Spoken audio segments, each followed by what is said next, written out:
জমে না থাকে, পরিষ্কার পানি জমে না থাকে। আরেকটা বিষয় হলো যে আপনারা আমাদেরকে সহযোগিতা করুন, বা সকলের সহযোগিতায় আমরা এবছর মানে মশাবাহিত রোগবিহীন গাইবান্ধা গড়ে তুলতে চাই। এই প্রত্যাশা ব্যক্ত রেখে আপনাদের সবাইকে ধন্যবাদ জ্ঞাপন করে আমি আমার বক্তব্য শেষ করছি। আসসালামু আলাইকুম। ডেঙ্গুর মানে উনি যেটা বলেছেন, ডেঙ্গু কিভাবে বুঝবো, তাই না? ডেঙ্গু আসতে পারে আমাদের কাছে বা আপনার কাছেও আসতে পারে, বাসায় চার ভাবে আসতে পারে। একটা হচ্ছে যে সাধারণ ডেঙ্গু জ্বর, তাই না? সাধারণ ডেঙ্গু জ্বরের সঙ্গে সাধারণত মাথা ব্যথা থাকতে পারে, তারপরে বিভিন্ন জয়েন্টে পেইন থাকতে পারে, তারপর পেটের পীড়া থাকতে পারে।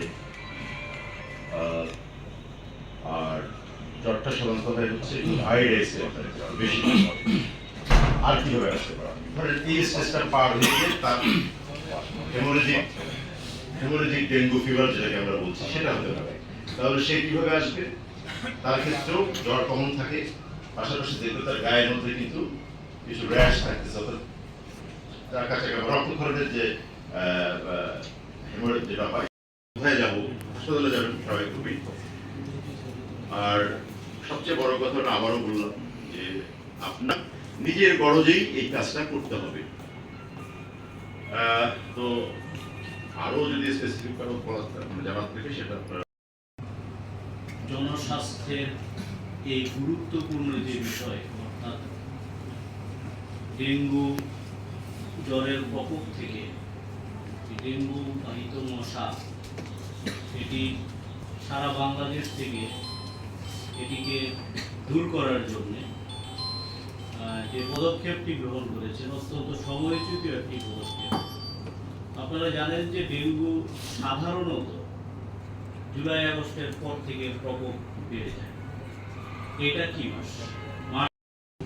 সরকার আমাদেরকে সুস্পষ্ট এবং কঠোর নির্দেশনা প্রদান করেছে। আপনারা এবং এটি তো এমন নয় যে আমার বাড়ির চারপাশে আমি দেয়াল দিয়ে রেখেছি, বাইরে থেকে মশা আমার বাড়িতে ঢুকবে না, এর কি কোনো সুযোগ আছে? নাকি আমার প্রতিবেশী বা আমার আধা কিলোমিটার 1 কিলোমিটার দূরে যদি একটি নর্দমা থাকে, সেখান থেকে যদি মশা পায়, সেটি কি আমার বাড়িতে আসবে না? নিশ্চয়ই আসবে। রাস্তার মধ্যে যদি আপনার ময়লা আবর্জনা ফেলে রাখে এবং এখানে পানি থাকে, এটা ডাবের খোসা থাকে, সেখানে যদি পানিটা জমে থাকে 3-4 দিন, সেখানে যে মশার উৎপত্তি হবে, সেই মশা কি আমাকে কামড়াবে না? বা আমি 2-3 কিলোমিটার দূরে আমার বাচ্চাকে যে আমি স্কুলে পাঠাই, কামড়াবে না? আমার পরিবারের লোকজন যখন ঈদের শপিং করতে মার্কেটে যাবে, বা আমি নৈমিত্তিক বাজার করতে যখন আমি বাজারে যাই, তখন কি আমাকে বাজারে বা মার্কেটে মশা কামড়াবে না? তাহলে এই মশা এটি সর্বত্র বিরাজমান একটি আতঙ্কের নাম। এই আতঙ্ক থেকে যদি আমরা বাঁচতে চাই, তাহলে শুধুমাত্র সরকার কাজ করবে, আমি কাজ করব না, এই মানসিকতা থাকলে সবাই মশার কামড় খাবে এবং সবাই ডেঙ্গুতে আক্রান্ত হবে। এটি একটি সামাজিক আন্দোলনে আমাদের রূপ লাভ করতে হবে। এটি একটি সামাজিক আন্দোলন নিয়ে যেতে হবে। এই জন্য ব্যক্তি সচেতনতা এবং ব্যক্তি সচেতনতা জরুরি। তাহলে আমি কি করব? আমি কি করব? প্রাথমিকভাবে আমি অফিসের প্রধান হিসেবে কি করব? আমাকে সরকার দায়িত্ব দিয়ে দিয়েছে। কি বলেছে? সকল সরকারি, আধা সরকারি, বেসরকারি, স্বায়ত্তশাসিত সকল প্রতিষ্ঠান, এমনকি শিক্ষা প্রতিষ্ঠান সহ সকল প্রতিষ্ঠান এবং তার আঙিনা বাধ্যতামূলকভাবে পরিষ্কার পরিচ্ছন্ন রাখতে হবে এবং এটি নিয়মিতভাবে করতে হবে। মাননীয় প্রধানমন্ত্রী আমাদেরকে নির্দেশনা দিয়েছেন যে প্রতি শনিবারে আমরা সকল অফিস দপ্তর এবং তার আঙিনা আমরা যেন পরিষ্কার পরিচ্ছন্ন রাখি, এটি যেন নিয়মিত অভিযানের মধ্যে আমরা নিয়ে আসি। প্রতিদিন তো করবই, কিন্তু সপ্তাহে অন্তত একদিন অর্থাৎ শনিবার আমরা আমাদের প্রত্যেকটি প্রতিষ্ঠান এবং তার আঙিনা পরিষ্কার পরিচ্ছন্ন বাধ্যতামূলকভাবে রাখবো। আমরা এখানে যারা আছি আমরা কি মেসেজটা ক্লিয়ারলি পেয়েছি?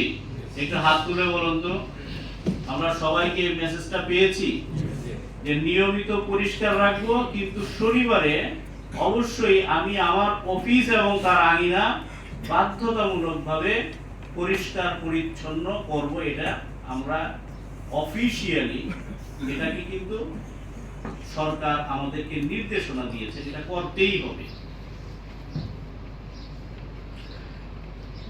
ওকে, তাহলে আমরা যারা ব্যক্তি পর্যায়ে আছি তারা কি করবে? তারা তাদের বাড়ি ঘর এবং তার আঙিনা এবং তার সামনে যে সংলগ্ন রাস্তা, এটাকে আমরা পরিষ্কার রাখবো। এই মেসেজটা কি ক্লিয়ার? ধরেন আমি একজন ব্যক্তি, আমি চাকরি করি না, আমি কিছুই করি না, তাই না? ব্যবসা করি বা এই ধরনের whatever। আমার তো একটা ঘর আছে, একটা বাড়ি আছে, একটা আঙিনা আছে, উঠান আছে, তাই না? সেই জায়গাটুকু কে পরিষ্কার করবে? সেই জায়গাটুকু যার বাড়ি সে পরিষ্কার করবে, এটা নিয়মিতভাবে করবে। ঠিক আছে, এখন কোশ্চেন আসতে পারে, কিছু কিছু জায়গা তো আছে যে জায়গাগুলো এই কোনো সরকারি দপ্তরেরও না, আবার ব্যক্তিরও না, এরকম কিছু পাবলিক জায়গা আছে না? যেমন ধরেন বাস স্ট্যান্ড, যেমন ধরেন পার্ক, হ্যাঁ? এই জায়গাগুলোর ক্ষেত্রে কি হবে? এই জায়গাগুলো স্ব যে বাস মালিক সমিতি আছে, হ্যাঁ, পার্কের একটা টিম আছে, কমিটি আছে বা অথরিটি আছে, তারা পরিষ্কার করবে। এরা পরিষ্কার করবে, এরা নিয়মিত পরিষ্কার করবে। যেমন ধরুন আমার এখানে যেগুলো আছে সবই পৌরসভার অন্তর্ভুক্ত, তাই না? তাহলে পৌরসভা এটা দেখভাল করবে। তারপরে আমাদের রাস্তাঘাটের মধ্যে অনেক ক্যানেল আছে, ড্রেন আছে, রাস্তা আছে, এগুলির ময়লা আবর্জনা কে পরিষ্কার করে? পৌরসভা করে, তাই না? তারপরে আপনার বাসার সামনের যে ড্রেন, এর ভিতরে তারপরে আশেপাশে ঝোপঝাড়ে মশার ওষুধ কে ছিটায়? পৌরসভা ছিটায়। এটাকে বেগবান করতে, কোনো জায়গায় আনটাচ রাখা যাবে না এবং দীর্ঘ সময় পর পর করা যাবে না। আমাদের প্রতি সপ্তাহে এই কাজগুলো করতে হবে, প্রতি সপ্তাহে করতে হবে। কারণ এই মশার বংশ বিস্তারের জন্য একটা সাইকেল আছে, এই সাইকেল কভার যেন না করতে পারে, মশা যেন কোনোভাবে ডিম ফুটে বাচ্চা হইতে না পারে, লার্ভা থেকে বাচ্চা হইতে না পারে। ক্লিয়ার তো? আমরা একটু স্থানীয়ভাবে কথা বলি, কারণ আমার কি দায়িত্ব, আমার এখানে প্রতিষ্ঠানগুলোর কি দায়িত্ব, এগুলো যদি আমি ঠিক মতো পালন করতে না পারি, তাহলে একটা জায়গায় যদি একজন ফেল করে, সেই জায়গার মশাই কিন্তু এই গাইবান্ধা পৌরসভা বা গাইবান্ধা শহরকে ধ্বংস করে দিতে পারে না? একজনকে কামড়াবে, তাকে আবার 10টা মশা কামড়িয়ে আবার এই 10টা আরো 100 জনকে কামড়াবে, তাহলে একটা দুইটা মশাও যদি কামড়ায় সেটাই কিন্তু ছড়িয়ে যেতে পারে। এটাকে তাহলে আমাদের একটা ব্যাপক সামাজিক আন্দোলনে আমাদের নিয়ে আসতে হবে। আমি কি আপনারা কি এটার ভয়াবহতাটা কি বুঝতে পারছেন? কারণ ডেঙ্গু হলে, চিকুনগুনিয়া হলে কি হয় এটা সবার জানা আছে। বর্তমানে যে ধরনের অসুখ বিসুখগুলি আমাদের নরমালি হয়, এর মধ্যে এটা হচ্ছে সবচেয়ে ডেঞ্জারাস, যেটা সরাসরি মৃত্যুর সম্ভাবনা অনেক বেশি যদি প্রপারলি অ্যাড্রেস না করা হয়। অনেকে প্রপারলি অ্যাড্রেস করার পরে মারা যায়, কারণ তার ইমিউনিটি থাকে না, বিভিন্ন শারীরিক সমস্যা থাকে। আর সে যদি সুস্থ হয়েও ওঠে, দীর্ঘ সময় ধরে তার বিভিন্ন অর্গানের প্রবলেম দেখা দেয়, সে মেমোরি লস হয়, তাই না? সে নিঃশ্বাস নিতে পারে না ঠিক মতো, আগের মতো কর্মস্পৃহা থাকে না, তাই না? আর মৃত্যুর সম্ভাবনাটা অনেক বেশি থাকে। সেই জন্য এটা কিন্তু খুব বেশি জরুরি। তাহলে আমাদের দোকানদার এখানে বিপণী বিতান যারা আছেন দোকানদারদের এখানে একটা অভ্যাসগত একটা ভুল প্র্যাকটিস আছে। সেটি হচ্ছে আপনারা সারাদিন আপনাদের দোকানের যে ময়লাটা হয় দোকানটাকে পরিষ্কার করবে, কেমন? অন দ্য আদার হ্যান্ড আমার পৌরসভার যারা পরিচ্ছন্নতা কর্মী তারা কি করে, তারা ভোরবেলা পরিষ্কার করে, তাই না? ধরেন হয়তো উইদিন 7 o'clock তাদের সকাল 7টার মধ্যে তাদের পরিচ্ছন্নতা হয়ে গেল, কেমন? তাহলে এখানে যারা আমাদের দোকান মালিক সমিতি বিপণী বিতান বা মার্কেটের আছেন তাদের কাছে আমাদের আহ্বান হচ্ছে রাতের বেলা আপনারা প্রপারলি এটাকে ময়লাটাকে ডাম্পিং করবেন, সকালে উঠে নয়। এই অভ্যাসটি করতে পারলে আমাদের পৌরবাসী দুর্গন্ধ এবং ময়লা এবং দূষণের হাত থেকে অনেকটা রক্ষা পাবে। পৌরসভার সাথে আমি ছোট করে বসেছিলাম যে তাদের কি সমস্যা, তাদের ইদানিং এত মশা বেড়ে গেছে। আপনাদের এই বড় ফোরামে আলাপের আগে কিন্তু আমরা চেষ্টা করেছি যে পৌরসভাকে আরো অ্যাক্টিভেট কিভাবে করা যায়। সেখানে যে তথ্যটি উঠে আসলো সেটি হচ্ছে যে তাদের লোকবল আছে, তাদের ইকুইপমেন্টও আছে, তাদের এই যে কি মেশিন বলে ফগার মেশিন আছে, লার্ভা ধ্বংসের মেশিন আছে, লোকজন আছে, তাদের ঔষধও আছে, যে ঔষধ তারা ছিটায়, কিন্তু এটা অপর্যাপ্ত, কম, এবং ফান্ডের অভাবে ওনারা এটা করতে পারছে না। পরে এটা নিয়ে আমরা আসলে দীর্ঘক্ষণ আমরা চিন্তা করলাম, অল্টারনেটিভ থিঙ্কিং করতে লাগলাম, এবং পরবর্তীতে আমরা একটা সমাধানে আসলাম। এটা আমি ব্যক্তিগতভাবে আমি চিন্তা করে বের করলাম যে আমরা পৌরসভাকে এই ওনাদের অ্যাসেসমেন্ট অনুযায়ী ওনাদের কত টাকার কীটনাশক লাগতে পারে, কত ড্রাম লাগতে পারে, একটা অ্যাসেসমেন্ট দিয়েছে। সেই অ্যাসেসমেন্ট অনুযায়ী তাদের 5.5 লাখ টাকার মতো বা 6 লাখ টাকার মতো লাগে। আমরা পৌরসভাকে আজকে চেকের মাধ্যমে 7 লক্ষ টাকা দিব এটা, এবং এই টাকা দিয়ে ওনারা এই মশা নিধনের যে ঔষধটি এটা কিনতে পারবে। আমার মনে হয় এটা একটা ভালো একটা সমাধান আমরা করতে পেরেছি, আর্থিক সংস্থা চালাইছি। তো পৌর প্রশাসক তো আছেন, পৌরসভার আর কি আছেন, আছে কেউ?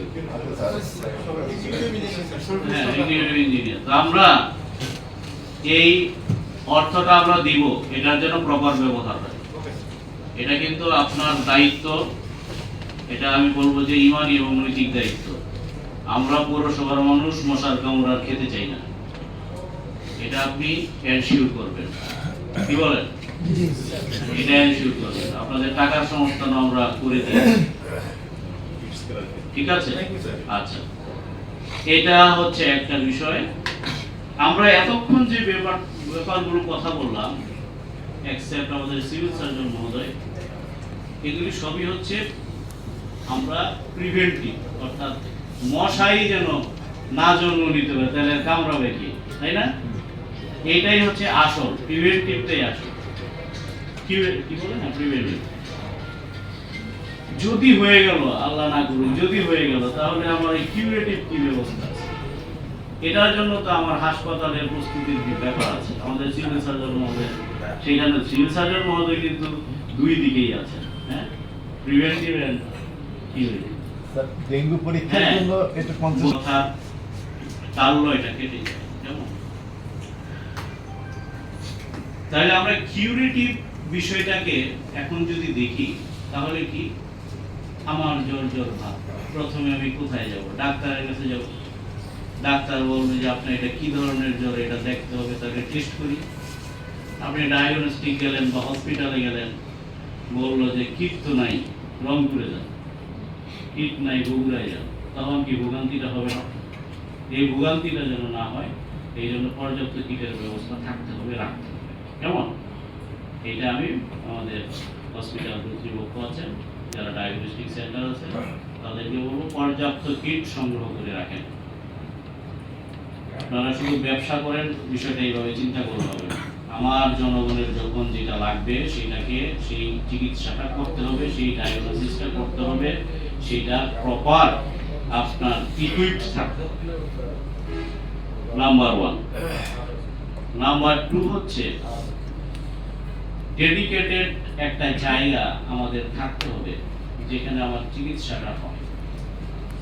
কারণ জানেন যে এটা একজনকে কামড়িয়ে আরেকজনকে কামড়ালে এই কিন্তু এটা আরো ছড়িয়ে যাচ্ছে।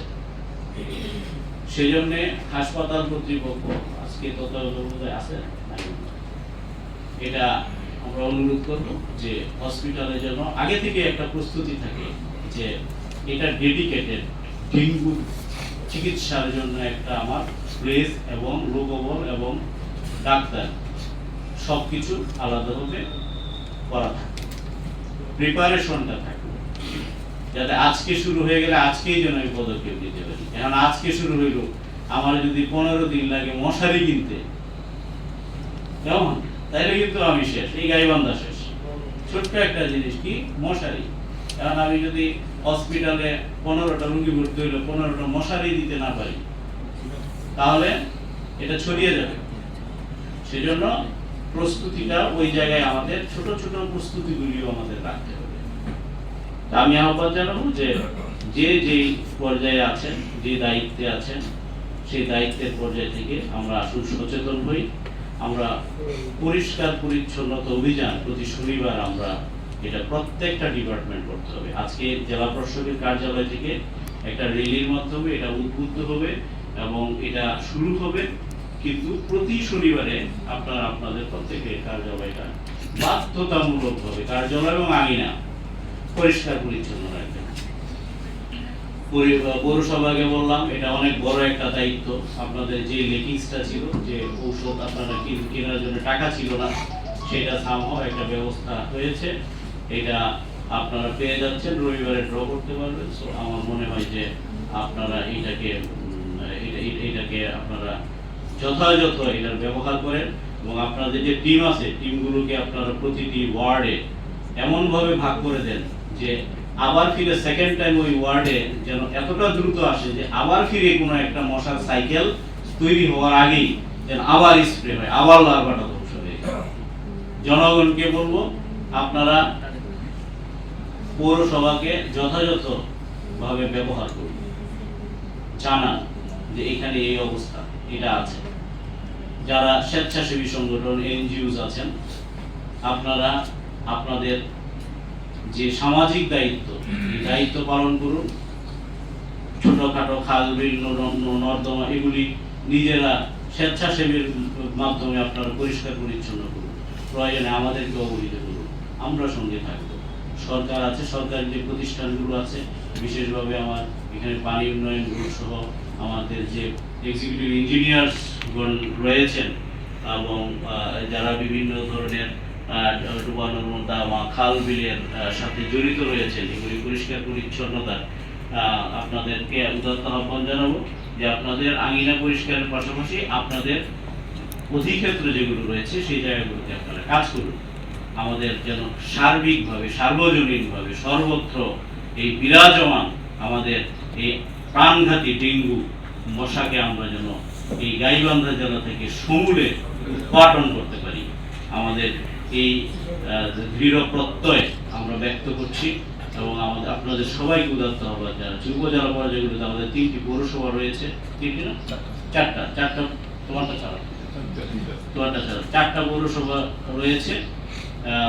উপজেলা নির্বাহী অফিসারগণ ঠিক এইরকম করে আপনারা একটা মিটিং করবেন এবং সমন্বয় করবেন উপজেলাগুলোতে, যাতে করে উপজেলায়ও আমরা সবাই মিলে একসঙ্গে কাজ করে আমাদের গাইবান্ধা জেলা থেকে আমরা মশাকে নির্মূল করতে পারি, ডেঙ্গু মশাকে নির্মূল করতে পারি এবং এই পরিবেশ দূষণ যেটা ময়লা আবর্জনার কারণে হয়ে থাকে, সেই ময়লা আবর্জনাকে উৎপাদন করে আমরা যেন একটা সুন্দর একটা নির্মল পরিবেশ গাইবান্ধা জেলায় আমরা দিতে পারি।